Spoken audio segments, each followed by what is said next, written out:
기도의 사람이 돼야 되잖아요. 우리가 핸드폰을 잘 쓰려고 해도 핸드폰 충전기가 있어야 핸드폰을 쓸 수 있듯이 믿음의 사람이 세상에서 승리하면서 살아가려면 기도가 일단 돼야 그죠? 기도가 일단 돼야 그래야 승리도 하고 또 성공도 하고 축복도 받고 뭘 할 텐데, 일단 기도가 안 되면 충전이 안 되면, 기도가 안 되면 찬양도 안 되고, 기도가 안 되면 말씀도 잘 안 들어오고, 기도가 안 되면 내가 분명히 자존감 갖고 믿음의 자존감으로 살아가기로 작정은 하지만 기도가 안 되면 이게 참 이겨내기가 참 힘들어요. 그러니 다윗이 왜 다윗이 되었을까? 아무리 따지고 여길 보고 저길 보고 저길 보고 여길 봐도 기도의 사람 다윗이었기 때문인 줄 믿습니다. 그러니까 오늘은 우리가 함께 말씀을 보면서 야, 다윗 그랬구나, 야, 이렇게 살았구나, 그렇게 하고 끝나지 마시고 꼭 그 말씀이 내 말씀이 되어 기도의 사람 다윗이 기도의 사람 지혜가 되게 하는 놀라운 시간이 되시기를 축복합니다. 아멘. 우리 옆에 사람 보면서 인사합시다. 기도의 사람이 됩시다. 기도의 사람이 됩시다. 기도의 사람이 됩시다. 사무엘상 23장 14절 말씀입니다.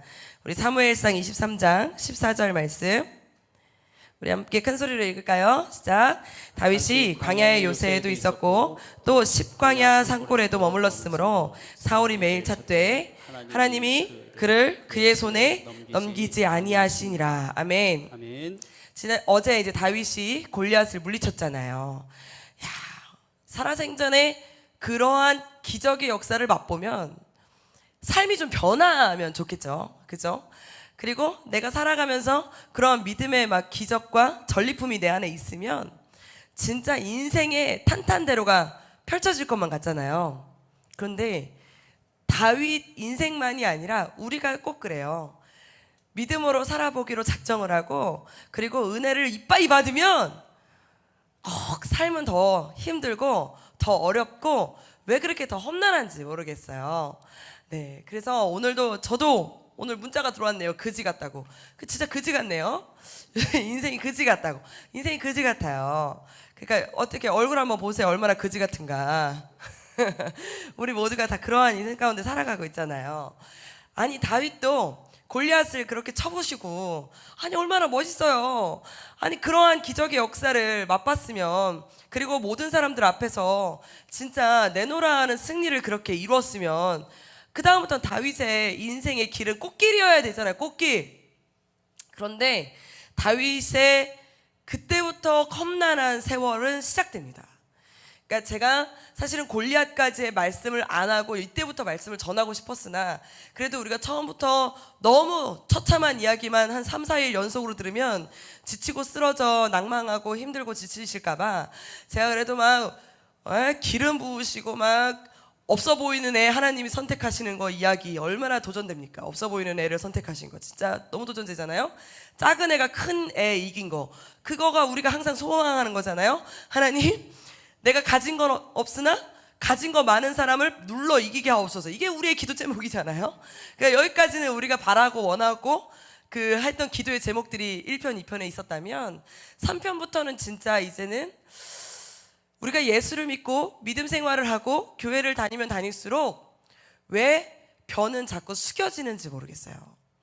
왜 계속 골리앗을 만나면 더 멋있게 더 크게 승리를 막 외치면서 막 언제나 막 황금길, 언제나 막 꽃가루가 날리는 인생일 것 같은데 그렇지 않더라는 거예요. 다윗은 냅뒀으면 훨씬 더 좀 즐겁게 살지 않았을까. 만약에 냅뒀으면, 골리앗을 안 만났으면 다윗 인생은 그냥 뭐 양 치다가 낮잠 자다가, 오늘도 양 치다가 낮잠 자다가 안 되면은 집에 들어가고 뭐 이렇게 좀 편안한 삶을 살지 않았을까. 그런데 기름 부음을 받은 것도 자기의 의견이 들어간 게 아니에요. 그죠? 골리앗을 만난 것도 자기의 의견이 들어간 것이 아니에요. 그런데 이 모든 것을 겪고 난 이후의 삶은 처참합니다. 처참합니다. 아니, 우리가 은혜를 받으면 받을수록 왜 인생이 처참합니까? 처참합니다. 왜? 예전에는 우리를 건들지 않아도 얘는 세상에서 살 애구나 라고 생각을 했겠지만, 이제는 얘를 빨리 건들고 더 건들고 더 건드려야 어떻게 되니까? 세상으로 다시 돌아가니까. 그러니까 비상대책위원회도 사탄도 열고 있어요. 여러분, 여러분이 은혜를 받으면 받을수록 영적 전쟁은 더 당연히 심해집니다. 당연히 심해집니다. 그러니까 이거는 당연한 논리라는 걸 이해하시고, 우리가 그러면 어떻게 이겨내야 되느냐, 우리 함께 다윗을 통해서 오늘, 내일 모레까지 전 진짜 처참한 인생을 살거든요. 다윗이 인간으로서 누리기 싫은, 그러니까 겪기 싫은, 만나기 싫은 그러한 관계, 진짜 만나기 싫은 그런 상황, 만나기 싫은 환경을 다윗은 그 여정을 살아가고 겪어가고 헤쳐나갑니다. 이렇게 그 이야기를 함께 보겠습니다.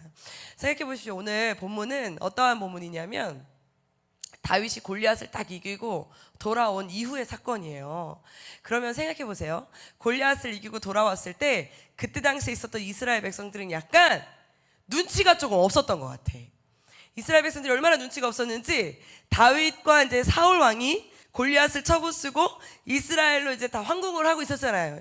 입성을 하니까 이스라엘 백성들이 뭐라고 그때 막 외쳤다고 성경에 나옵니까? 사울은 천천히요, 다윗은 만만이니, 야 이 눈치 없는 것들아, 그죠? 이때부터 시작이었어요. 이때부터 이 말 한마디, 그때까지는, 그 전까지는 사울 왕도 다윗이 골리앗을 쳐부숴줘서 좋았어요. 그러니까 같이 황궁하는 거예요. 너 진짜 잘했다. 야, 너 대단하다. 네가 우리나라 살렸구나. 너 지금 가면 내 사위 되라. 너 지금 가면 내가 너 재산의 반을 줄게. 너 내가 지금 가가지고 뭐 술 몇 번 따라줄게. 아니, 생각해 보세요. 그러니까 같이 막 데려가는 거예요. 다윗 너무 좋아가지고 이뻐가지고 막 사울 입장에서는. 근데 이 눈치 없는 이스라엘 백성들이 다윗과 사울 왕이 가는 그 길목에서 다윗은 만만이요, 사울은 천천히라고 외치는 그 소리에 사울 왕의 자존심을 건드려 버렸어요.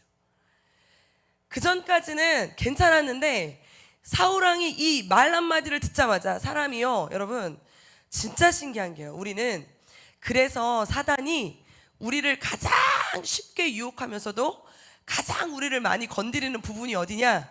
귀입니다. 귀. 소리예요. 소리.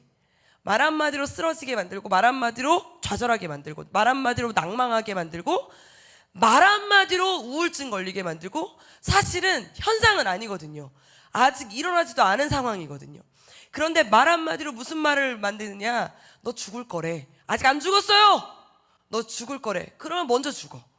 이게 사람의 마음이에요. 그냥 그 말 한마디에 잠식돼 버리는 거예요. 이게 사단이 너무 잘 알았어요. 그러나 여러분, 사단만 잘한 게 아니라 우리가 영적인 동물이잖아요. 제가 감기가 걸렸어요. 갑자기 제가 일주일 전에 독감이 걸렸었는데 낫나 했더니 지금 다시 도져가지고, 목소리 괜찮아요?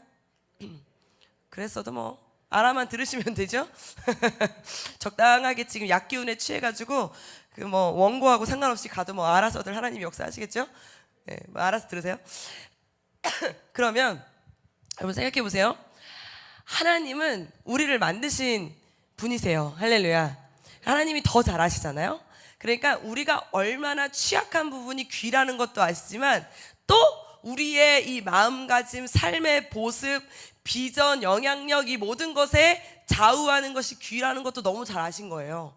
그래서 복음은 물질일까요? 소리일까요? 소리입니다. 여러분, 소리입니다. 믿음은 들음에서 납니다. 할렐루야. 아멘. 들음에서 납니다. 그러니까 믿음은 들음에서 나요. 다시 말하면 우리가 말씀을 많이 들으면 들을수록 내 안에 긍정의 에너지, 하나님 나라의 에너지, 막 하나님 말씀의 에너지, 막 이런 것들이 샘솟는 거고, 계속 사탄의 이야기, 부정적인 말, 내 주변에 있는 사람들이 누구냐에 따라서, 야 너는 못돼 먹었어, 너는 안 될 거야, 너는 아니야, 너는 못생겼어, 야 넌 틀렸어, 너 생긴 게 왜 이래. 그러면 안 그런데도 불구하고 끊임없이 나는 왜 이럴까, 나는 왜 이럴까 하면 땅굴 파고 들어가다 보면 사람이 좌절하고 낙심하고 우울한 거예요. 그러니까 이 귀를 제일 조심해야 됩니다. 귀를. 그런데 사울왕도 그 귀에 들린 말 한마디에 넘어가 버린 거예요. 그때부터 그 말 한마디가 마음을 후벼파기 시작하는데, 가장 듣기 싫은 말이었잖아요. 그리고 안 그래도 자격지심 있는 이 사울왕이 이 말 한마디 들으니까 밤새 땅을 긁고 바닥을 긁으니까 맨날 그 생각만 한 거야. 사울왕이 내가 천천히라고? 다윗이 만만이라고? 나보다 다윗이 높다는 거야? 막 이러면서 매일같이 한 번밖에 안 들었는데, 그 말 한 번밖에 안 들었는데 밥 먹다가도 다윗이 만만이라고? 잠잘 때도 다윗이 만만이라고? 이런 말을 계속 되새김질하는 거. 되새김질. 그러니까 다윗이 오면 그 전까지는 이스라엘 백성들이 한 말이었는데 다윗은 아무 말도 안 했거든요. 다윗은 아무 말도 안 했어요. 그렇다고 해서 왕 나오세요, 내가 그 자리 내가 차지하겠소, 이런 말도 안 합니다. 여러분, 다윗이 뭐 그렇다고 해서 골리앗을 쳤다고 해서 바로 왕 됐을까요? 아니에요. 왕 노릇도 안 했습니다. 아무 짓도 안 해요. 그런데도 불구하고 사울 왕 입장에서는 다윗이 너무 미운 거예요.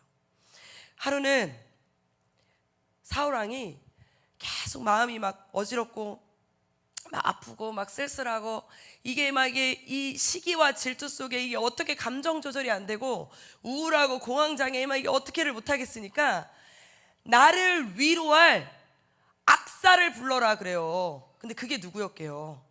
그게 다윗이었어요. 그러니까 다시 말하면 그 전까지 다윗이 궁에 있었다 없었다? 없었다는 겁니다. 골리앗을 쳐부셨으면 바로 무슨 장군이 좀 되든가, 그죠? 왕의 그 다음 신세가 좀 되든가 뭐 그래야 되잖아요. 그런데 그러한 위치에 놓여지지도 않았습니다. 명예를 얻은 것도 아닙니다. 지위를 얻은 것도 아니에요. 다시 자기가 있던 그 자리로 돌아갔어요. 그리고 사울왕이 자기가 지금 마음이 너무 안 좋으니 노래할 사람을 불러라 그랬더니 그때 다윗이 궁으로 불려온 겁니다. 여러분, 다윗이 불려와서 악기를 타면서 악기를 치면서 막 노래를 막 불렀어요. 그랬더니 사울왕이 또 기분이 또 괜찮아졌네. 그래서 또 좋아졌어. 또 시간이 지나니까 또 마음이 또 잠식되는 거야. 재수없어, 열받아, 짜증나, 막 못 살겠어, 열받아, 막 아파, 막 이런 마음이 막 들다 보니까 또 불러라. 그러다 보니까 이제 사울왕이 막 아플 때마다 다윗이 와서 노래를 불러주고 악기를 떠나가게 하고 막 그랬단 말이에요. 그런데 사울왕이 마음 가운데 시기가 많아지면 많아질수록 다윗이 너무 싫은 거예요. 그러니까 사울왕이 미쳤어요. 다윗이 저기서 이제 악기를 치고 있는데 이 시기가 얼마나 여러분, 그래서 하나님이 미워하면 그게 곧 뭐라 그랬어요? 살인죄라 그랬어요. 내 안에 있는 마음이 미워하면. 왜? 바늘도둑이 소도둑 되는 것처럼 내 마음에 있는 조금이라도 하는 그 미워하는 마음이 나중에는 죽이고 싶은 마음으로 바뀐다는 겁니다. 여러분, 태어날 때부터 아기가 태어나면서 칼을 들고 태어나면서 내가 사람 죽이려고 태어났어, 이런 사람 어디 있어요? 없어요. 살인자도 어렸을 때부터 난 사람을 죽일 거야 이러면서 살아가는 사람이 없습니다. 그냥 제가 밉다 보니까 밉네, 재수없네, 죽여버려, 이렇게 되는 겁니다. 저희가 이제 예전에 초등학교 5, 6학년 애들 데리고 이제 여름성경학교 같이 캠프를 갔다가 왔어요. 근데 이제 2박 3일 내내 한 반에서 이제 남자애들끼리 좀 싸웠나 봐요. 다퉜나 봐요. 근데 이제 약간 이제 이렇게 좀 원래 말빨 쓴 애가 이기는 거야, 그지? 싸울 때는 목소리 큰 애가 이기잖아. 야, 어쩌고 그러면 목소리 작은 애가 지는 것처럼 보이잖아요. 그러다 보니까 2박 3일 내내 목소리 작은 애가 약간 지는 것처럼 보였어요, 계속. 그러니까 그냥 지나보다 그냥 선생님이 아무렇지 않게 넘어간 거예요. 그거를 뭐 괜찮나 보네, 쟤네끼리 잘 저러다가 다투다가 또 해결되겠지 했는데, 그 말이 없는 조용한 애는 이게 진 게 아니라 마음속으로 2박 3일 내내 그 아이를 보면서 미워 이 마음이 계속 있었던 거예요. 그러니까 이 미워 하던 마음이 나중에는 죽여 이런 마음으로 가더니 버스를 타고 집으로 오는 그 2박 3일 끝나고 나서 집으로 오는 길에 다 끝나고 이제 내려야 돼요. 이제 자, 우리 다 도착했어요, 여러분 내리세요. 그랬더니 그때 갑자기 차에 있던 연필을 딱 꺼내더니 팍 찔러버렸어요. 그 아이는 마음속에 그 마음만 있었던 거예요. 그게 풀어졌다면, 그죠? 그런 사고까지 일어나지 않았을 텐데. 그 아이가 나중에 나서 이제 사과도 하고 화해도 하고 뭐 엄마들끼리도 만나고 뭐 그랬어요. 우리 애가 이런 애가 아닌데 막 이러면서 울면서 막 미안하다, 죄송하다 뭐 이렇게 해서 잘은 해결됐는데, 그 아이가 그런 얘기를 하는 거예요. 난 처음부터 죄가 싫진 않았다는 거예요. 근데 자꾸 이러다 보니까 미워하는 마음이 있다 보니까 집에 가기 전에 한 대는 때리고 싶더라는 거야. 근데 잘못 때렸다가는 돌려서 자기가 더 맞을 것 같더래. 그래서 무기를 찾았대요. 그런데 무기가 없어서 무기를 찾다 그렇게 된 거라는 거야. 그러니까 2박 3일 내내 그 생각만 한 거야. 미워. 여러분, 생각이 끝내는 무시무시한 결과까지 이루어집니다. 사울왕이 처음에는 다윗이 싫어, 미워 했던 그 마음이 나중에는 죽여가 되면서 진짜로 옆에 있던 창을 집어 들어가지고 악기를 치고 있는 다윗을 향해 집어 던졌어요. 성경에 보니까 눈이 뒤집힌 사울왕이 창을 집어 던졌어요.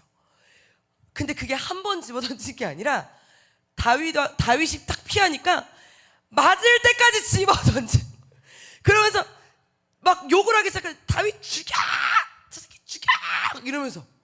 그러면서 집어 던지니까 거기 옆에 있었던 사람이 막 다윗을 막 도망시키고 막 난리가 난 거예요. 여러분, 그때부터 시작됐어요. 다윗이 도망자 신세가 돼버렸어요. 집에도 못 가게 됐어요. 친구도 못 만나게 됐어요. 아니, 잘 살고 있었어요. 양 잘 지키고 있었어요. 그런데 왕으로 하나님이 부르셨다고 해놓고서는 왕 옆에서 장군으로서 살게 하는 것이 아니라 왕의 시기를 당하다가 끝내는 무슨 신세가 되었다고요? 도망자 신세가 된 거예요. 이 사무엘상 23장 이야기부터는 다윗의 처참한 인생 이야기가 시작됩니다. 아니, 왜 멀쩡하게 잘 살던 아들 레미를 도망자 신세가 되어서 집에도 못 가요. 자기 고향으로도 못 돌아옵니다. 여러분, 그러면서 광야를 배회하게 됩니다. 다윗 입장에서 한번 우리가 생각해 볼까요? 이해가 되세요? 내가 언제 왕 된다 그랬어요? 언제 내가 왕 시켜달라고 한 적 있어요? 나는 그냥 조용히 양 치던 사람인데 갑자기 불러갖고 내 머리에 기름 부었더니, 아니 갑자기 나는 싸울 사람 없냐며, 싸워줄 사람 없냐며, 싸워만 주면 뭐 사위 삼아주고 뭐 재산을 뭐 반을 주고 뭐 명예를 준다며. 그래갖고 싸워줄 사람 없냐고 그래서 싸워줬더니 죽여달라며. 그래서 죽여줬어. 궁으로 같이 들어갔어. 다윗이 한 게 잘못한 게 뭐예요, 여러분? 우리 한번 다윗 입장에서 생각해 보세요. 굉장히 억울합니다. 악기 쳐달라며. 악기 쳤어. 옆에 오라며. 옆에 왔어. 근데 왜 칼을 집어던져? 그래서 내가 왜 집에도 못 가고 부모님도 못 만나는, 왜 내가 이 도망자 신세가 되어져야 되냐 이거예요. 그러니까 광야를 돌아다니면서 걸으면서 다윗이 얼마나 황당하고, 내가 지금 뭐 한 걸까? 내가 지금 왜 이 신세가 된 걸까? 내가 왜? 여러분, 우리가 믿음 생활을 하다 보면, 교회를 오래 다니다 보면 이해할 수 없는, 이해하지도 못할 억울한 일이 생길까요, 안 생길까요? 생깁니다. 세상은 억울한 일이 생기면 같이 머리끄댕이 잡으면 됩니다. 아니에요? 아니면 법적으로라도 이해? 못하겠어요? 자, 우리 그러면 여기 반응이 없으니까, 얘들아, 여진아 왔니? 오늘도? 우니? 자니? 고개 들어 인마. 너는 우는 거 아니면 자니? 고개 들어. 여진아, 전사님 봐봐. 전사님 잘 싸우게 생겼어, 못 싸우게 생겼어? 말을 똑바로 해야 돼, 너 여기서. 그렇잖아요. 아니, 그러면 열받으면 솔직히 우리가 뭐 욕을 못해서 안 하는 거예요, 그죠? 주여라고 하지 마세요. 저도 주여 하고 싶어요. 아니, 그러니까 우리가 꼭 욕하며 살자는 게 아니라 우리의 본성을 드러내자는 거야. 알고는 가자는 거예요. 아니, 우리가 욕을 못해요? 욕을 못해요. 왜 못해요? 주먹을 못 써요? 왜 못 써요? 요렇게 하면 더 아픈 거. 우리가 왜 몰라요? 여러분, 머리끄댕이 잡을 때 여길 잡아야 되게요? 밑을 잡아야 되게요? 밑을 잡아야지. 그렇잖아요? 한번 잡아서 휙 돌리면 그 다음부터는 얘가 정신을 못 차려. 얘들아, 그렇게 싸우는 거란다. 목소리 크면 이기는 거고. 뭐 우리가 못 싸워서 안 싸워요? 그런데 우리가 믿음이 들어가고 기도를 하다 보면, 말씀을 더 읽다 보면, 주의 일을 하다 보면, 전도를 하다 보면, 직분을 감당하다 보면, 순종을 하다 보면, 헌신을 하다 보면 분명히 내가 내 마음은 그럴 마음이 아니었는데, 내 의지는 그럴 의지가 아니었는데, 내 생각은 그럴 생각이 아니었는데, 상황이 어쩌다 보니까 내가 죄인이 되었을 때가 있고, 상황이 어쩌다 보니까 내가 죽이려면 살리려면 욕을 먹어야 되는 상황이 있고, 창만 안 날라왔지 창 10대는 맞은 것 같아. 그러한 상황이 있어요. 나는 못 던지냐고.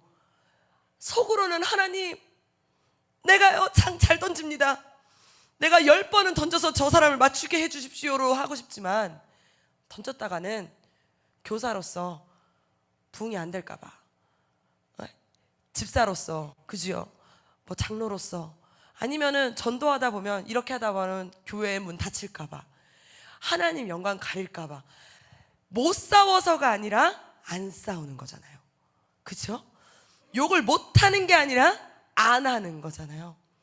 억울하다고 억울해! 열받아! 들어눕는 거 우리가 왜 못해요?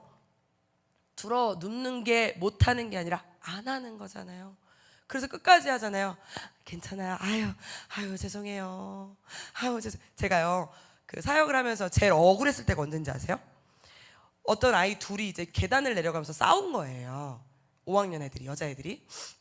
별일도 아니야. 네가 내 앞에 내려가면서 일찍 안 내려갔다고 네 발에 내가 걸려 넘어질 뻔했다고 욕을 하면서 싸우게 됐는데, 하필 욕을 하면서 싸운 그 욕한 애는 엄마 아빠가 안 다니는 애고, 욕 받은 애는 엄마 아빠가 교회를 다니는 애인 거라. 욕을 하는 애는 야씨 뭐 너 빨리 내려가 뭐 이러면서 욕을 한 거예요. 근데 그 밑에서 엄마 아빠가 우리 애가 내려오나 안 내려오나 이렇게 본 거야. 근데 욕을 처먹으면서 내려오는 거야. 저희 보니까 내 딸이 내려오는데, 야 이년아, 네가 빨리 안 내려가니까 내가 넘어질 뻔했잖아 이년아, 뭐 이러면서 하면서 눈이 뒤집히죠. 엄마 아빠 입장에서 눈이 안 솔직한 얘기로, 그치요? 눈이 뒤집힙니다. 그러니까 그 엄마 아빠도 눈이 뒤집히신 거예요. 집사님들이신데. 그래갖고 그 애의 손을 붙잡고, 자기 딸 손을 붙잡고 다시 예배실로 올라오셨어요. 저희 예배실로 올라오셔서 사역자 나오라 그래! 를 하셨어요. 근데 제가 지금도 어려 보이죠, 여러분? 감사합니다. 근데 그때는 더 어렸고 어렸어요. 그러니까 제가 이렇게 앉아 있었는데, 제가 사역단지를 모르셨는지 부장님한테 가서 당신이 목사야! 근데 우리 부장님한테, 우리 안주 집사님이 부장님한테 당신이 목사야! 당신이 목사니까 우리 부장님이 좀 그냥 거기서 그러면 알았다고 하고 죄송하다고 돌려보내면 되지. 아닌데요. 아닌데요. 그러니까 그 옆에 있던 총무한테 당신이야? 그럼 당신이야? 그러니까 총무님도 아닌데요. 좀 선생님들이 좀 막아줄 줄 알아야지. 그 앞에서 선생님들이 다 아닌데요 하면서 있다 보니까 나한테까지 온 거예요. 근데 저는 그 앞에 상황을 못 봤어요. 무슨 상황인지를 못 봤고, 그 선생님들한테 막 나가는 아이들과 들어오는 아이들이 막 맞물렸으니까 그 상황에서 나는 못 봤고, 당신이야? 아니야? 당신이야? 아니야? 하면서 나까지 와서 당신이야? 한 거예요. 그 내가 뭐가 당신이야? 내가 도대체 뭘? 그래서 내가 이렇게 쳐다보면서 뭘? 그랬더니 어따 눈을 치켰다. 조그만 게 이렇게 나오기 시작을 하는 거예요. 그러면서 갑자기 이 애들의 문제가 아니라 저의 문제가 된 거예요. 조금해서 어려서 뭘 아는 기집애여야 애를 가르치지부터 시작해서 난리가 난 거야. 근데 순간 저도, 나도 사랑하는 아빠가 있는데, 나도 엄마가 있는데 불러? 막 별 생각이 다 나. 여러분 그렇지 않겠어요? 그러니까 약간 처음에는 무슨 일이시죠? 라는 말을 했어요.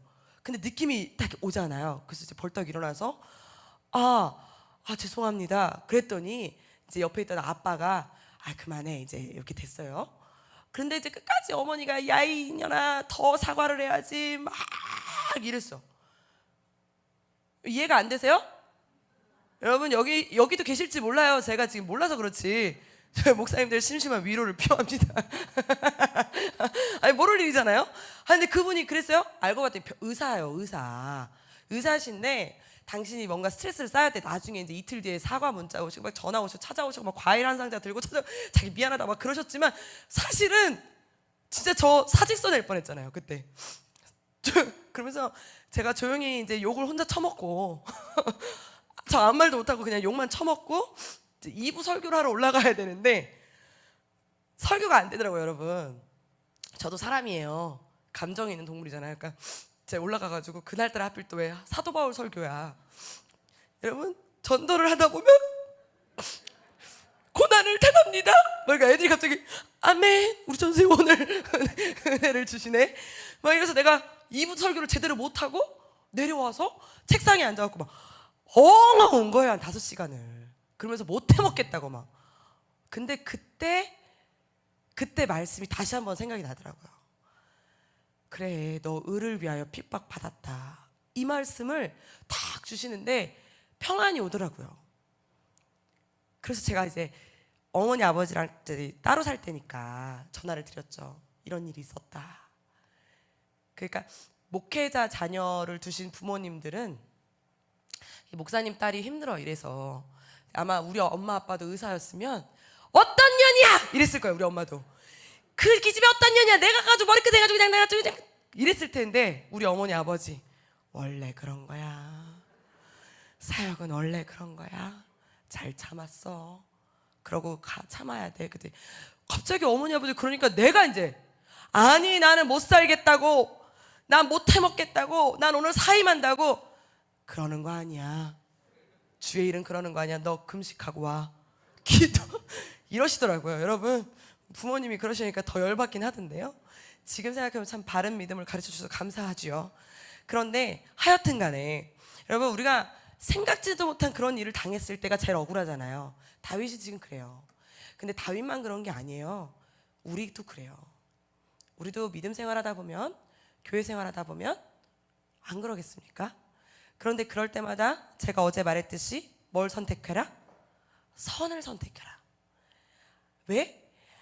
모두 모르는 것 같아도 아무도 몰라주는 것 같아도 아무도 안 알아주는 것 같아도 하나님은 아시더라는 거예요. 아멘. 아멘. 아멘. 다윗도 보세요. 광야로 내쫓김 당했어요. 혼자서 아무 일 없이. 그러니까 얼마나 처량했겠어요? 그런데 진짜 신기하죠. 아니 그렇게 쫓김받은 다윗이 혼자 광야를 배회하는데 아니 왜 하나님은 다윗과 같은 아픔을 가진 사람들을 왜 옆에 두게 하셔서 다윗이 걸어다니는데 옆에 동역자를 붙여주시는 거예요. 같은 도망자 신세들이 한 명 하면 붙기 시작해. 여러분 그 전까지는 행복에 겨워 살았던 다윗이니까 다윗 옆에는 양밖에 없었거든요.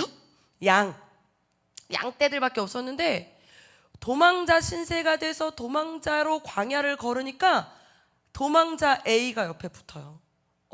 당신이 힘들구나. 나도 힘들어요. 붙었어. 노숙자가 붙어. 당신 힘들구나. 나도 힘들어요. 붙어요. 이쪽에서도 위로자가 붙어요. 아픈 사람이 붙어요. 외로운 사람이 붙어요. 이러면서 광야에서 지내는 다윗에게 하나님이 혼자 두지 아니하게 하시더니 다윗 옆에 몇백 명이나 붙었냐면 400명이나 붙었어요. 할렐루야. 아멘. 참 신기하지 않습니까? 아니 끝난 인생인 줄 알았거든요. 도망자가 됐기 때문에 끝난 인생인 줄 알았어요. 근데 끝난 인생이 아니더라는 거예요. 도망자가 됐으니까 그 도망자와 비슷한 사람들이 그렇게 많은 줄 몰랐던 거야. 400명이 붙었는데 다윗은 여기 보십시오. 다윗은 저랑 같지 않더라고요. 이래서 하나님이 이래서 다윗 하시는구나. 왜 성경의 절반이 다윗 이야기로 구약 성경의 절반이 다윗 이야기로 차지했나를 봤더니 이래서 다윗이구나를 이 부분을 보면서 저는 알게 되는 거예요. 여러분 우리는 이러한 신세가 되고 이러한 처량한 모습이 되고 이러한 환경이 되면 속으로 욕 안 하겠습니까? 불평불만 안 하겠습니까? 돌멩이 갖다가 내 몸을 찢는들 사람들이 그래 그럴만하다 이해한다 이러지 않겠어요? 그런데 아니에요. 다윗은 이해가 안 되는 상황이고 억울한 상황일지 몰라도 누구는 놓지 않았을까요? 하나님은 놓지 않았어요. 그런 다윗의 긍정의 에너지가 이 옆에 있던 노숙자들, 불황자들, 불량자들, 도망자들 이런 사람들이 지쳐있던 사람들이 분명히 저 사람도 도망자인데 분명히 저 사람도 나랑 같은 억울한 사람인데 분명히 저 사람도 나랑 같은 아픈 사람인데 왜 저 사람에게는 저렇게 에너지가 있을까? 왜 저 사람에게는 저렇게 긍정의 무엇인가가 생기가 돋을까? 왜 저 사람에게는 말끝마다 저러한 말이 나올까 하면서 옆에 붙기 시작하는 거예요. 그러니까 다윗 옆에 따라다니는 추종자들이 생기기 시작한 거예요. 다윗을 위로하는 위로자가 아니라 다윗을 리더로 받드는 추종자들이 생겨난 겁니다, 여러분. 이게 너무나 놀라운 사실입니다. 아니, 자기 몸 한 명 추스리기도 힘들어요, 이런 상황이면. 그런데 400명을 거느리기 시작했어요. 위로하기 시작해요. 힘내자, 하나님은 아신다. 이러면서 힘내자, 내가 기도할게, 이러면서 있다 보니까 1명이 2명 되고 2명이 3명 되더니 400명이나 다윗 옆에 한 명 한 명 붙기 시작한 거예요. 여러분, 교회는 어떻게 성장하시는지 아시죠?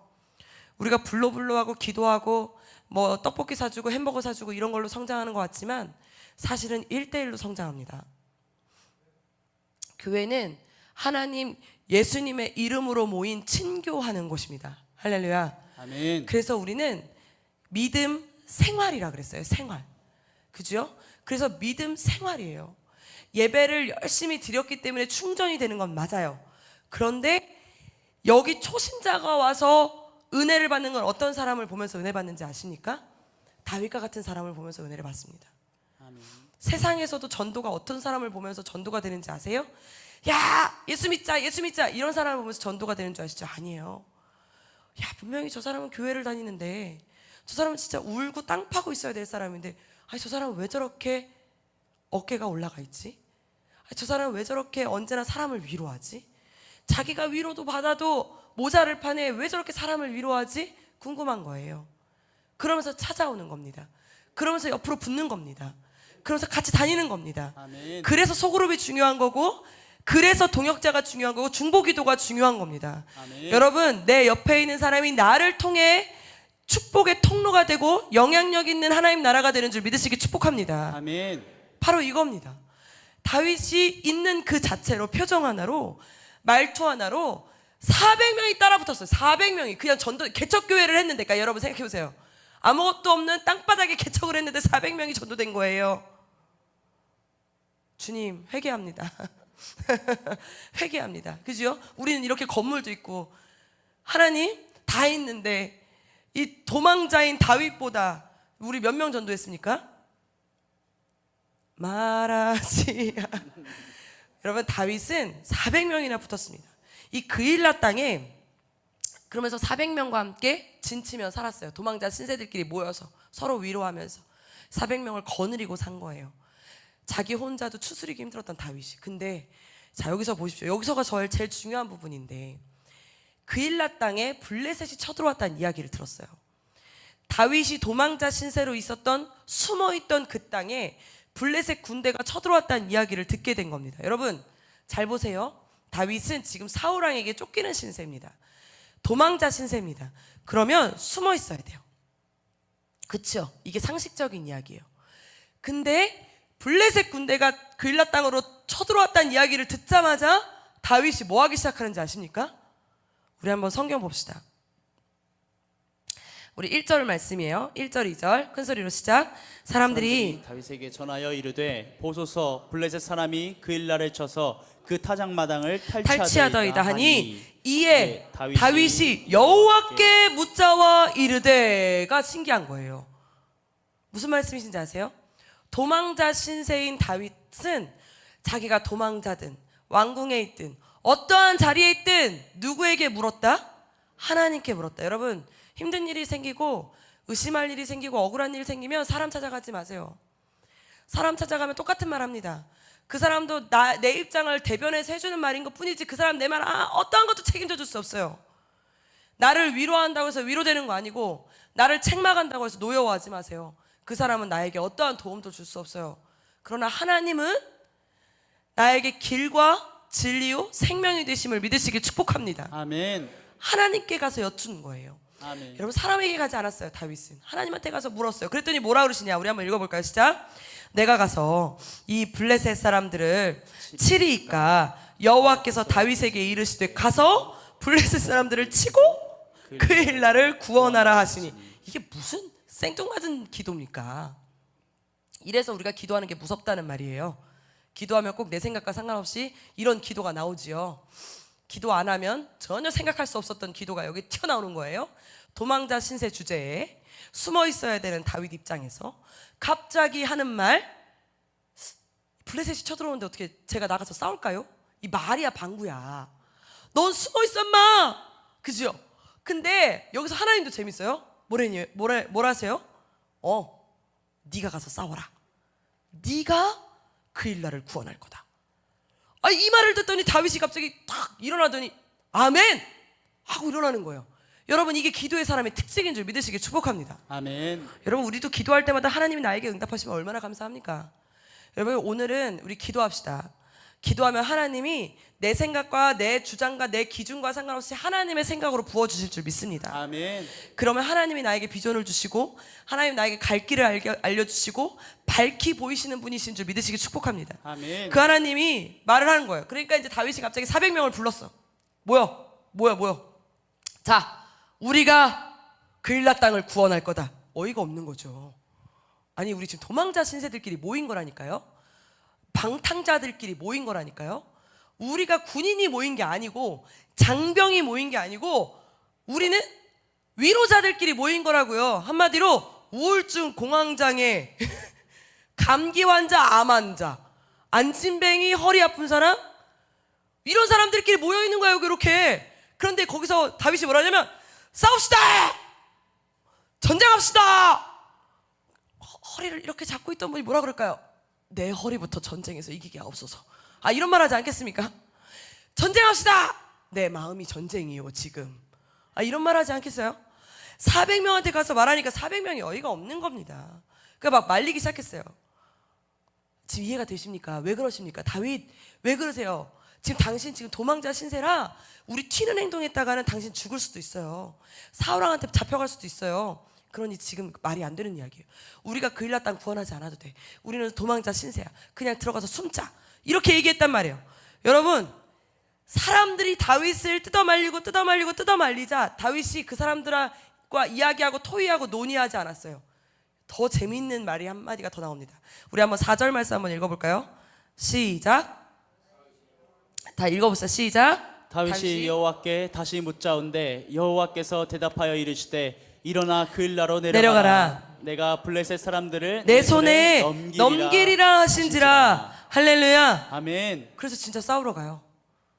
다시 물어봤더니 다시 물어봤는데 또 하나님도 대답 또 해주신 것도 진짜 신기하지 않으십니까? 그냥 가서 싸워. 네 손에 넘겨줄 거야. 그러니까 다윗은 고민하지 않습니다. 아멘. 지금 내 주변에 있는 400명이 장병인들, 군인인들, 얘네가 지금 무슨 무기를 쓸 수 있는 사람인지, 어떠한 담대함을 가진 사람인지 중요하지 않아요. 다윗은 언제나 그랬어요. 골리앗을 물리칠 때도 그랬습니다. 지금 내 손에 든 게 돌멩이 5개밖에 없어도 걱정하지 않고 나갔어요. 왜? 하나님이 함께 하시니까. 아멘. 다윗에게는 다른 거 전혀 신경 안 써요. 하나님만 신경 쓰는 사람이 바로 다윗이었습니다. 아멘. 이게 기도의 사람입니다. 아멘. 그런데 진짜 나가서 어떻게 됐을까요? 이겼어요. 아멘. 이건 말해서 뭐예요? 당연한 논리 아닙니까? 그런데 여기서 문제가 또 하나 터졌어요. 다윗이 이겼더니 이 소식이 누구 귀에 들어갔을까요? 사울왕 귀에 들어갔죠. 요놈의 자식 거기 숨어 있었구만. 사울왕이 동네에 있었던 모든 군인을 다 모아요. 다윗 한 명을 잡겠다고. 참 우리 사위 참 그지요? 다윗 한 명 잡겠다고 자기 옆에 장군 2-3명을 붙들고 가는 게 아니라 동네에 포진돼 있던 모든 장병, 조그만 쫄병까지 다 모아요. 다 와. 내가 그냥 아주 대군을 이끌고 그일라 땅으로 간다. 이래가지고 진짜 그일라 땅으로 이 모든 대군을 다 이끌고 갑니다. 그러니까 사울왕이 있는 그 본거지는 군인이 한 명도 없어요. 다 이끌고 누구 잡으러 가요 지금? 다윗 잡으러 가요. 그러니 그 숫자가 어마어마했겠죠. 막 말발굽 소리부터 시작해가지고 막 전차 소리, 막 땅이 울렸을 거예요. 땅이 울렸을 거예요. 다윗 잡으러 가자. 그 소리가 또 얼마나 들려왔겠습니까? 여러분, 이 상황에서 다윗은, 이 답답한 다윗은 또 뭐 하는지 아십니까? 기도합니다. 우리 한번 11절 말씀 한번 읽어봅시다. 큰 소리로 시작. 그일라 사람들이 나를 그의 손에 넘기겠나이까? 주의 종이 들은 대로 사울이 내려오겠나이까? 이스라엘의 하나님 여호와여 원하건대 주의 종에게 일러 주옵소서 하니 여호와께 이르시되 그가 내려오리라 하신지라. 뭐야 이게? 여러분 이게 하나님과 다윗의 대화예요. 이해가 되세요? 하나님 지금 사울이 내려온대요. 쫓아 내려온대요. 저 어떡해요? 저 죽을 것 같은데? 이 다윗이 물어보는 거예요. 하나님 사울이 지금 저 잡으러 내려온대요. 어떡해요?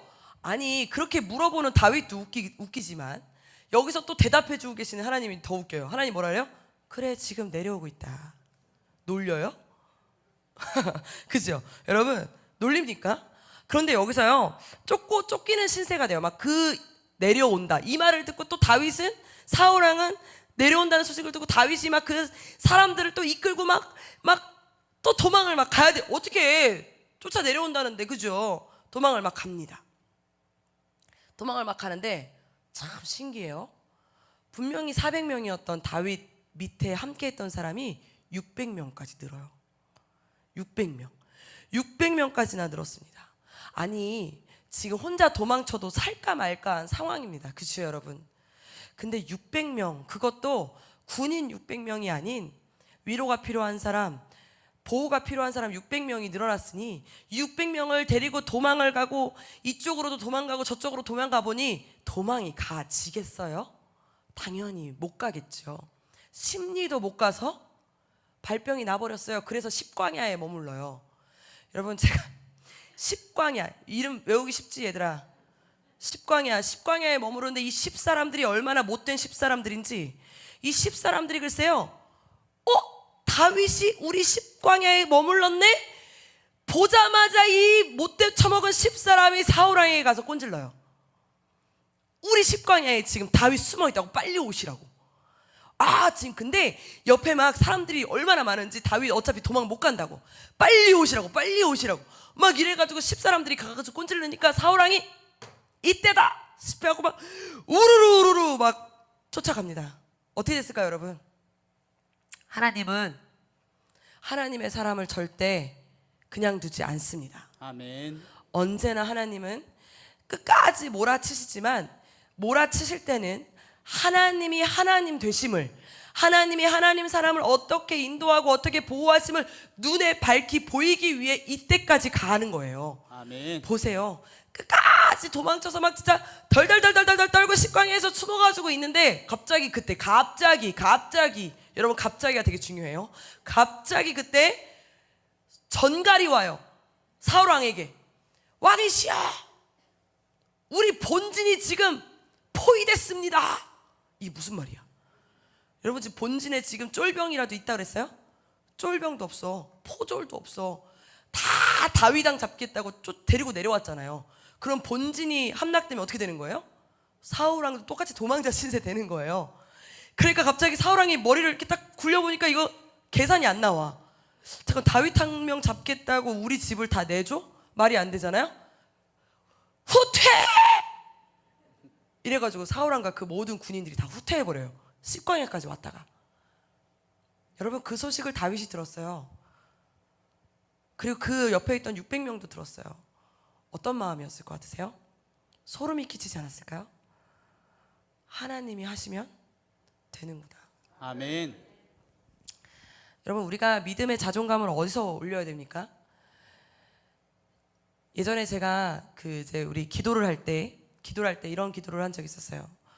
제가 기도 제목이 별로 없을 때는 하나님 뭐 함께 해주세요, 뭐 주님 뭐 함께 해주세요 이렇게밖에 기도가 안 되더라고요.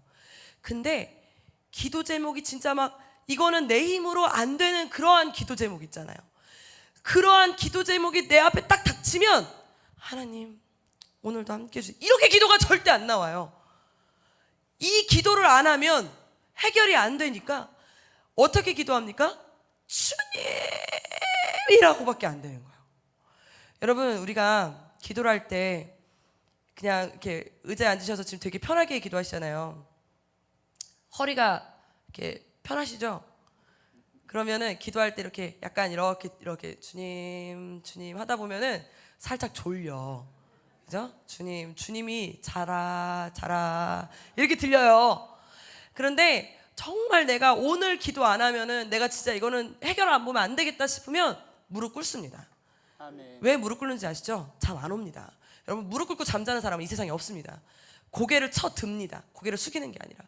왜? 잠 못 잡니다. 지금 두 손 높이 듭니다. 왜 들어요? 정신 바짝 차리려고 드는 거예요. 왜? 그렇지 않고 편하게 이렇게 기도하잖아요. 잠이 와요. 점점. 그러면 나중에는 여기 이렇게 선명하게 의자 자국이 남아서 집에 가게 됩니다. 저도 많이 겪어봐서 알아요. 이렇게 의자 자국이 남아요. 아니면 손이 저려서 깼나든지 뭐 이렇게 되거든요. 그러나 정말 내가 갈급한 게 생기면 그러지 않아요. 우리의 믿음의 자존감은 어디에 있는지 아십니까? 누가 더 주여를 갈급하게 외치는가에 있습니다. 거기서 우리의 자존감, 우리의 믿음의 자존감은 올라가는 줄 믿으시길 축복합니다. 아멘. 내가 남들보다 부족하면 더 엎드려야지. 뭐가 잘났다고 어디에 엎드리지 않니, 얘들아? 키가 남들보다 작아, 그럼 더 엎드려야지. 공부 더 못해, 그럼 더 엎드려야지. 내 삶이 힘들고 피폐해, 더 엎드려야죠. 아멘. 아니, 당연한 거 아닙니까? 당연하잖아요. 우리는 이 믿음의 자존감을 그렇게 하나님 앞에 거룩한 자존감으로 하나님 앞에 올려드리는 우리가 되기를 사모합니다. 아멘. 사울왕은요, 여러분, 다윗과 사울왕을 비교했을 때 사울왕은 부족한 게 없었어요. 사울왕은 왕이 어떻게 됐습니까? 모든 사람들이 볼 때 제비뽑기로 왕이 됐습니다. 그래서 어떤 사람도 입을 다물 수밖에 없었어요. 저 사람이 왕이 되는데 하나님이 뽑으셨다. 공개적으로 왕이 됐단 말이에요. 그러면 그 왕 노릇할 때 얼마나 좋아. 아, 내가 왕한다 그랬어. 니네가 제비 뽑아서 나 왕 됐잖아. 아, 그럼 얼마나 좋아요. 나 하나님이 세운 사람이야. 얼마나 자존감 높이기 좋습니까? 근데 사울왕에게는 없었습니다. 그 자존감이 굉장히 찌질해요. 그러니까 계속 다윗과 자기를 비교하고 계속 그 하나님이 나와 함께 하시나 안 하시나, 사무엘이 오나 안 오나, 제사를 내가 왜 못 드리나 아주 맨날 열등감에 사로잡혀 맨날 자괴감에 빠져 살기만 했지 하나님을 붙들 생각은 한 번도 하지 않습니다. 여러분, 여기서 자존감이 떨어지는 겁니다. 우리도 마찬가지예요. 여기서 다윗보다 잘난 사람이 누가 있어요? 사울보다 잘난 사람이 누가 있습니까? 그러나 우리에게 뭐가 있습니까? 무릎 꿇을 수 있는 힘이 아직 있지 않습니까? 아멘. 기도할 수 있는 순간이 아직 있지 않습니까? 아멘. 우리 하나님 앞에 기도함으로 믿음의 거룩한 자존감을 끌어내는 여러분들이 되시기를 축복합니다. 아멘. 하나만 얘기하고 마치겠습니다. 제가 나이가 들었을걸요?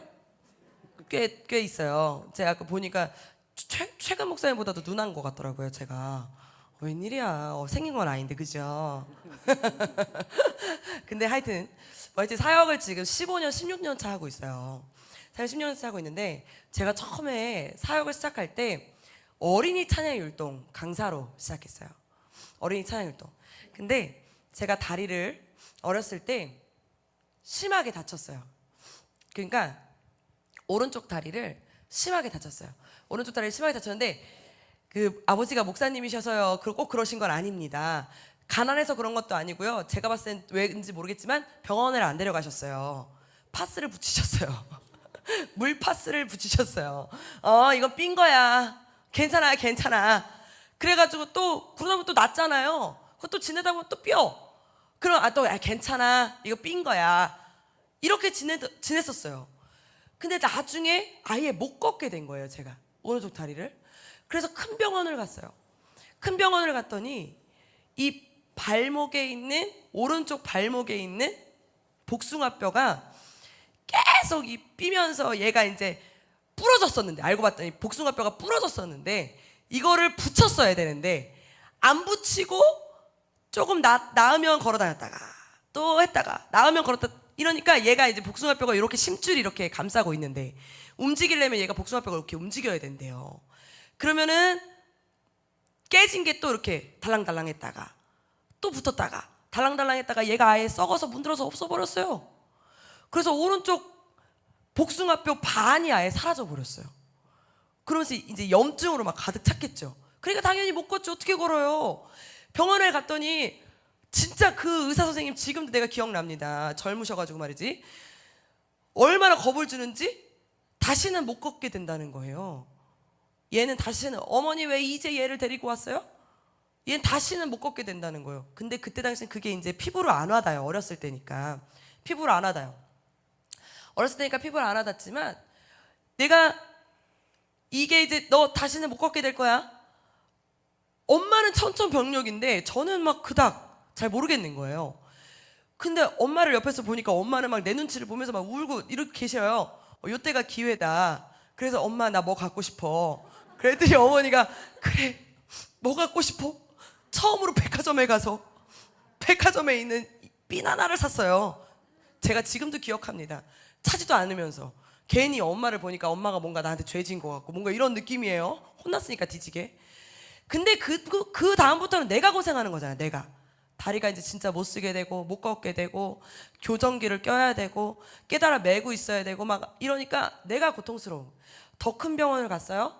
그래서 대학병원을 갔더니 거기 이제 70대신 우리 늙으신 지금은 돌아가신 의사 선생님이 하시는 말이 처음 보는 증상인데 복숭아뼈가 사라졌으니까 없어졌으니까 이거를 어떻게 고쳐야 되나 고민을 해보겠지만 자기가 은퇴작으로 더 무서워.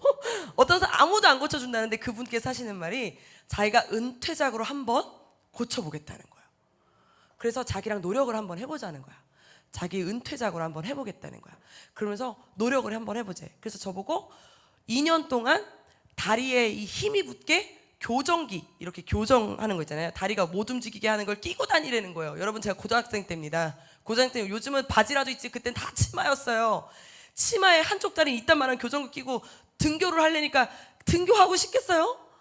그러니까 막 그때부터 막 자존감이 막 바닥을 막 치는 거예요. 20살이 됐는데도 교정기를 안 뺐거든요. 그러면서 이제 한쪽 다리는 이만하게 교정기를 끼고 한쪽 다리로 사니까 첫 추측만이 더 심해지죠. 그러니까 대인기피증도 오게 되고 사람도 안 만나게 되고. 그런데 수술을 했어요. 어쨌든 간에 수술을 했어요. 8시간 걸려서. 그러면서 그 의사 선생님이 그러는 거야. 자기가 은퇴작인데 자기가 생각해도 잘한 것 같아. 그래서 잘 붙을 것 같아.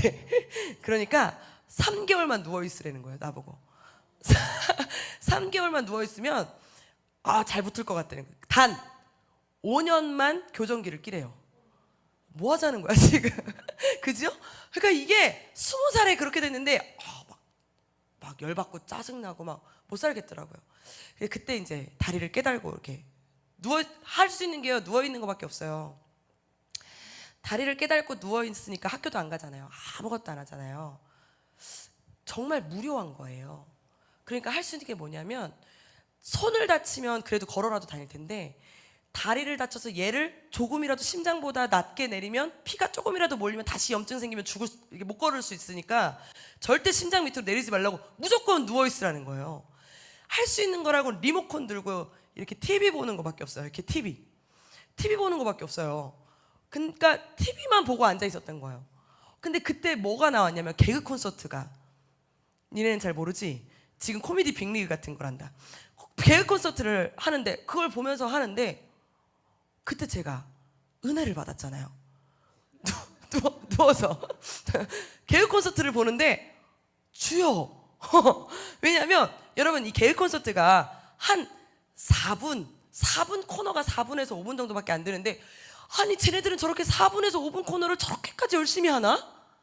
저걸 저렇게까지 막 분장하고 저런 장비를 쓰고 저런 소품을 쓰고 쟤네는 저렇게까지 애를 쓰나? 하는 순간 내 마음에 드는 생각이 너는 예배를 실시간으로 드리는 예배를 얼마나 저들보다 최선을 다해서 예배를 준비해 본 적이 있느냐 라는 마음의 음성이 들리는 거예요.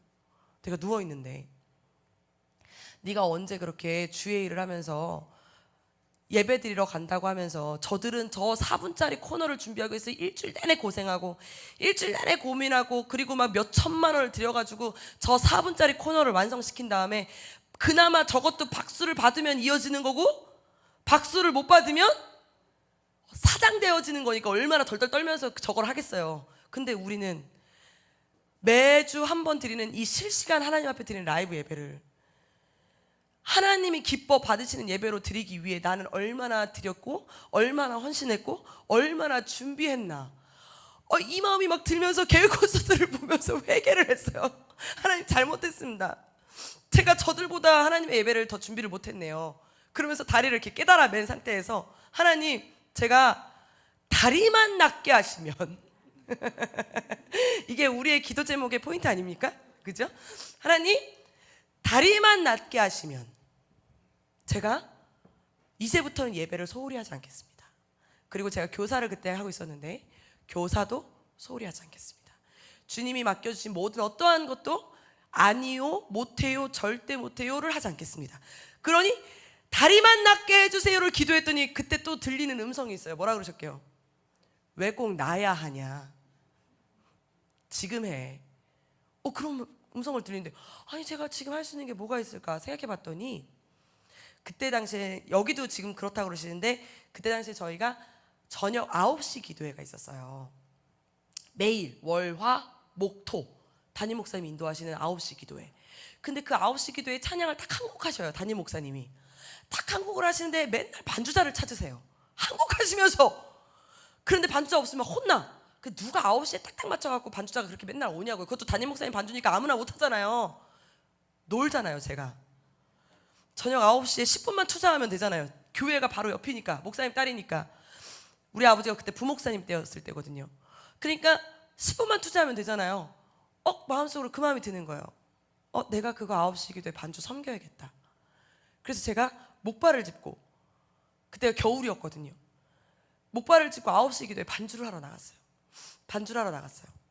그러다가 계단에서 굴러갖고 이쪽도 기부스를 해서 못 나가게 됐어요. 그래서 양쪽 다 해서 못 나가게 됐지만, 그러다 보니까 이제 기부스를 다 풀고 보조기만 낀 상태로 이제 교회에 복귀를 했어요. 교회를 복귀를 했는데 그때 제가 맡은 직종이 아까 제가 뭐라 그랬죠? 찬양율동. 어린이 찬양율동.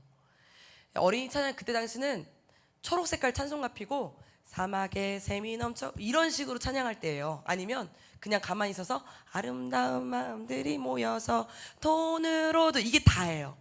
근데 제가 이제 보조기를 낀 상태로 복귀를 딱 해서 첫 찬양 인도를 하는데 몸 찬양, 그러니까 발을 움직일 수 있는 율동을 골랐어요. 다리를.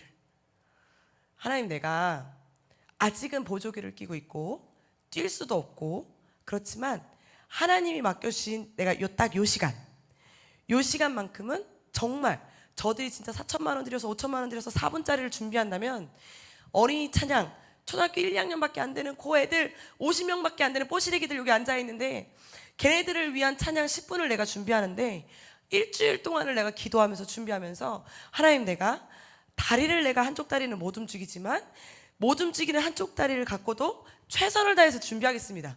그러면서 한쪽 다리를 못 움직이지만 못 움직이는 한쪽 다리보다 더 현란하게 움직일 수 있는 양손과 척추와 표정을 나타나게 하셔서 딥다운, 제가 잊지도 않아요. 제일 첫 번째 했던 율동곡이 딥다운이에요.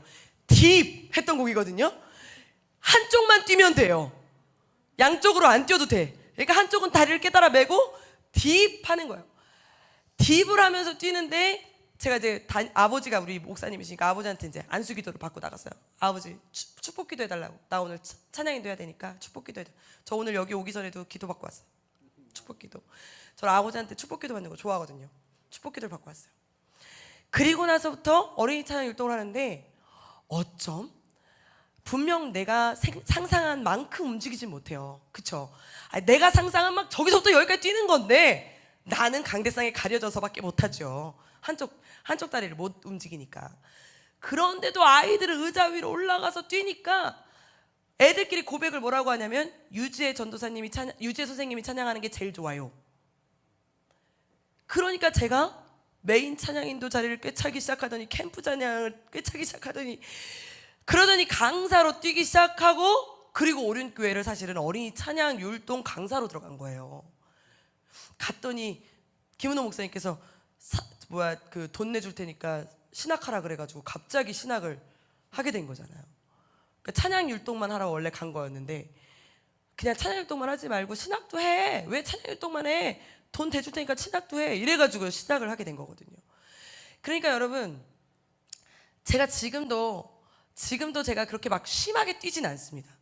제가 그 보조기를 2년 만에 풀었거든요. 그리고 5년 후에 그 병원을 다시 갔더니 안타깝게 그 의사 선생님은 돌아가시고 안 계시더라고요. 다른 의사 선생님이 계셔서 그분에게 이 다리를 이제 검사했더니 그러는 거예요. 나 같았으면 이 수술 안 한다. 이거는 잘해봐야 본전인데 잘해봐야 본전 이 수술을 왜 하냐? 나 같았으면 안 한다. 이렇게 얘기를 내 앞에서 하더라고요. 싸가지 없이. 그러더니 자기가 더 옆에서 이제 교정을 해주면서 5년 후에 이대로만 잘 붙으면 안에 있는 나사까지 한번 빼보자. 그래서 나사까지 다 뺐습니다. 지금 뺀 상태. 물론 아직 그래서 제가 잘 보여주진 않고 치마도 잘 안 입는데 한쪽 복숭아뼈는 반쪽밖에 없어요. 그래서 지금도 심한 운동을 하지 않아요. 막 뛰지도 않고요. 그러나 제가 찬양 율동을 몇 년을 했냐면 12년을 했어요. 그것도 아마 여기 오시는 교육 목사님 이인호 목사님이 저를 알게 되신 동기가 어쩜 저렇게 잘 뛰는 여자 전도사가 있냐 해서 알게 되신 거예요. 아니 저 여자 전도사는 율동을 애들보다 더 폴짝폴짝 뛴다고 나보고 그 율동이 어떤 율동이냐고 물어보셨어요. 첫 질문이 그것이었어요. 그 율동 이름이 뭐냐고. 율동이 파워 댄스? 그랬더니 파워 댄스! 막 이러면서 그렇게 알게 되신 사이거든요. 저랑 율동하는 걸 보시고 그렇게 12년을 했습니다. 심한 운동을 하지 않아도 찬양 율동 자리는 놓친 적이 없습니다. 내려놓은 적도 없습니다.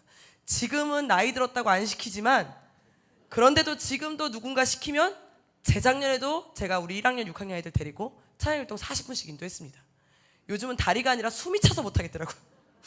암기력의 문제도 좀 있고 그렇습니다. 그런데 여러분 저는 하나님은 기도를 먼저 시키시고 내가 문제가 있어야 기도하잖아요. 문제가 없으면 제가 그렇게 기도했겠어요? 다리가 그렇게 제가 멀쩡했으면 그러한 기도를 했겠냐고요. 전 지금도 하나님 한쪽 다리를 멀쩡하지 않게 하셔서 내가 사역을 할 수 있게 하셨구나. 예배의 소중함을 알게 하셨구나. 저는 그 뒤로 그래서 어린이 찬양 율동을 준비하는데 여름 성경학교 우리가 여름 성경학교 때만 준비하는 게 있습니다. 여름 성경학교 때는 막 뭘 준비하냐면 막 데코도 하고 선생님들이 막 간식도 일반 주일 예배 때 준비하지 않는 간식을 준비해요. 여름 성경학교 때는 제가 그때 깨달은 게 있어요. 여름 성경학교를 매일 하자. 만약에 매일 내가 여름 성경학교 같이 준비했으면 애들 아마 뒤집어지겠다. 왜? 여름 성경학교 때는 밴드를 다 불러요. 드럼, 베이스, 막 기타, 신디 2명, 막 율동 팀 막 세우고 막 옷 맞춰 입고 그죠? 근데 일반 주일 예배 때는 그렇게 안 합니다. 제가 그래서 안 되겠다. 하나님이 그때 다시 음성을 주셔서 일반 주일 예배 10분밖에 안 되는 어린이 주일 예배 밴드팀을 구성했어요. 누가 오겠어요? 일반 주일 예배 사막의 샘이 넘쳐 누가 드럼 치러 오겠어요? 안 와요. 그래서 뭐 했어요? 제 남동생을 베이스를 가르쳤어요. 너 가서 학원 다녀라. G만 쳐. 지금 내가 G곡만 할게. G코드만 쳐. 오케이. G 키면 G코드만 할게. 누나 나 D까지 올라가서 오케이. 그럼 G, D까지 2곡 할 수 있어. 얼마나 좋아요? 내 동생의 친구들을 꼬드겼어요. 야 너는 드럼 배워. 야 너는 일렉 배워라. 그래서 셋이 같이 학원 다녀라. 학원비는 니네들이 내라. 하나님이 주실 거니까. 그래서 걔네들이 학원 다니고 고등학교 때. 그래서 걔네들 불러놓고 중학생 애들 피아노 G밖에 못 치는 애 괜찮아. G만 쳐도 돼. 왜냐면 제가 건반 치는 사람이잖아요. 그러니까 알려주는 거예요. 괜찮아. G. 그냥 G만 누르고 있어. 내가 알아서 부를게. 내가 알아서 맞춰 부를 테니까 너는 그것만 누르고 있어. 그렇게 하면 늘어나는 거 아세요? 반주를 하면. 그렇게 시작된 선교단을 21살 때부터 선교단을 만들었어요. 20명이 됐어요. 선교단이. 그러면서 22살, 23살부터 전도 집회를 다니기 시작했어요. 간증 집회. 여러분 제가 한쪽 다리는 보조기를 꼈는데 여러분 자 뭐 이러면서 하면 다 울어. 와 내가 보조기를 꼈는데 자기네들이 왜 우는지 모르겠어요. 보조기를 끼고 막 율동하니까 다 울어요. 그렇게 전도 집회를 다녔습니다. 그렇게 하더니 하나님이 전도사까지 세우신 겁니다. 그 얘기까지 하려면 너무 많아요. 그런 얘기는 다 내일하고 내일 모레 또 하겠습니다. 여러분 저는 하나님은 살아계심을 확신합니다. 아멘. 우리에게 고난을 주시고 광야로 내쫓김 받게 하고 도망자 신세가 되게 하고 억울한 일 당하게 하시는 거요. 하나님은 실수가 없으신 분이에요. 아멘. 그러한 일을 당하셨을 때 사람 만나지 마시고 그리고 다른 데서 해결 보지 마시고 하나님 앞에 무릎 꿇어 해결하시면 하나님이 그 아픔을 통해 역사하심을 믿으시길 축복합니다. 아멘. 그 다리의 그 한쪽이 부족함을 통해 하나님이 최고의 율동 강사로 세워주셨어요. 여러분 제가 지금도 여러분들 앞에서 할렐루야 하는 게 이게 찬양 율동에서 나온 거예요. 이런 자세가. 이게 다 찬양 활동할 때 애들, 왜냐면 애들은 이렇게 안 해주면 안 일어나요. 애들한테는 뭐 할렐루야 얘들아 일어날래 이러면 안 일어나. 자 일어서 태야 일어납니다. 애들은. 그러니까 이 제스처가 커질 수밖에 없고 담대함이 그때 올 수밖에 없더라는 거예요. 다리를 안 다치게 하셨으면 제가 그런 걸 했을까요? 지금 생각해도 그럽니다. 우리의 마음 가운데, 우리의 삶 가운데, 우리의 환경 가운데 하나님은 그냥 절대로 실수가 없으신 분인 줄 믿으시길 축복합니다. 아멘. 우리 내게 허락하신 시련을 통해 우리 함께 찬양하면서 하나님, 내 안에 있는 것을 통해, 내 환경을 통해, 내 상황을 통해 하나님이 역사하시고 하나님이 이루시고 하나님이 나아가시게 하시는 것을 다시 한번 믿음으로 고백할 수 있는 내가 되게 해달라고 우리 두 손을 가슴에 얹고 우리 함께 찬양하면서 나아가겠습니다. G 코드로 부탁해요. 내게 허락하신 시련을 통해.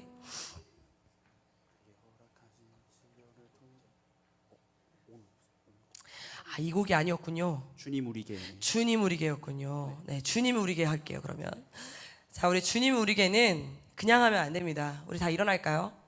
불을 좀 먼저 꺼주시고요.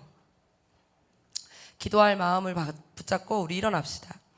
일어나고 하나님, 오늘 우리에게 남들이 알지 못하는 아픔을 주셨고 남들이 알지 못하는 시련을 주셨고 남들이 알지 못하는 슬픔을 주셨습니다. 그러나 그것에 잠식되지 않겠습니다.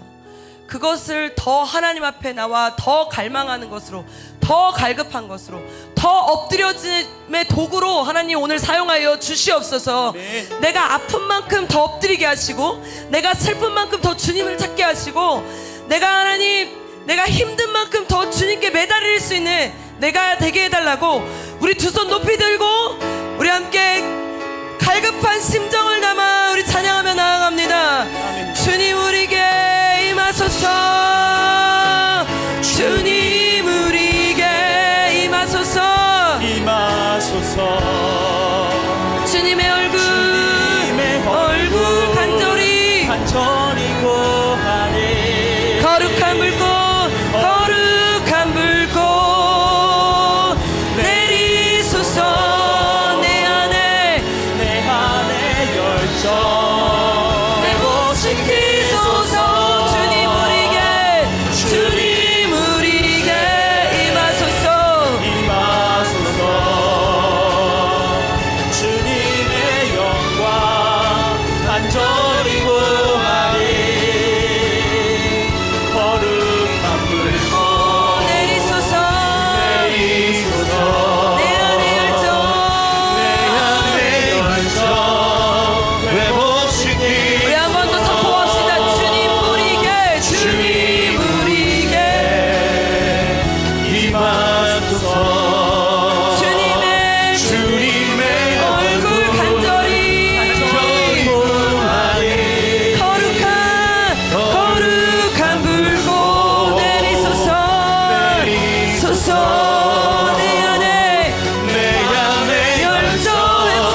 줄 믿습니다.